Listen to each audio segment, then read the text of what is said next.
கோவை மாநகரில் ஒன்றிய அரசின் பொய் வாக்குறுதிகளை பட்டியலிட்டும் தமிழக அரசின் மக்கள் நலத்திட்டங்களை விளக்கும் விதமாக ஒட்டப்பட்டுள்ள போஸ்டர்கள் பொதுமக்களின் கவனத்தை வெகுவாக ஈர்த்து வருகின்றது. நாடாளுமன்ற தேர்தலையொட்டி அரசியல் கட்சியினர் தங்களது பிரச்சாரத்தை தீவிரப்படுத்தி வருகின்றனர். குறிப்பாக தற்போது போஸ்டர்கள் மூலம் அரசியல் கட்சியினரிடையே கருத்து மோதல்களும் ஏற்பட்டு வருகிறது. இந்த நிலையில் கோவை சுற்றுவட்டார பகுதிகளில் ஒன்றிய பாஜக அரசை விமர்சித்து கருப்பு பணம் மீட்பு, ஆண்டுக்கு 2 கோடி வேலைவாய்ப்பு, அனைவருக்கும் சொந்த வீடு, வங்கிக் கணக்கில் ரூபாய் 15 லட்சம் உள்ளிட்ட பொய் வாக்குறுதிகள் மற்றும் சென்னை வெள்ள நிவாரண நிதி வழங்காததை விமர்சித்து கோவை மாநகராட்சி வடக்கு மண்டல தலைவர் வே. கதிர்வேல் பெயரில் இந்த போஸ்டர்கள் ஒட்டப்பட்டுள்ளது.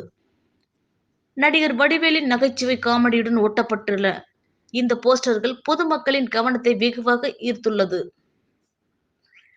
அதேபோல் தற்போது கோவையில் பாஜகவினர் திமுக ஆட்சியை குடும்ப ஆட்சி என விமர்சித்து போஸ்டர் ஒட்டியதற்கு பதிலடி கொடுக்கும் விதமாக, ஆமா குடும்ப ஆட்சிதான், தமிழ்நாட்டு குடும்பங்களின் ஆட்சி என தமிழக அரசின் நான் முதல்வன், உரிமை தொகை, புதுமை பெண், தமிழ் புதல்வன் உள்ளிட்ட குடும்பத்தில் உள்ள மகன், மகள், அம்மா உள்ளிட்டோருக்கு தமிழக அரசு செயல்படுத்திய திட்டங்களை பட்டியலிட்டு போஸ்டர்கள் ஒட்டப்பட்டுள்ளது. மேலும் இந்த போஸ்டர்கள் இணையத்திலும் வைரலாகி உள்ளது.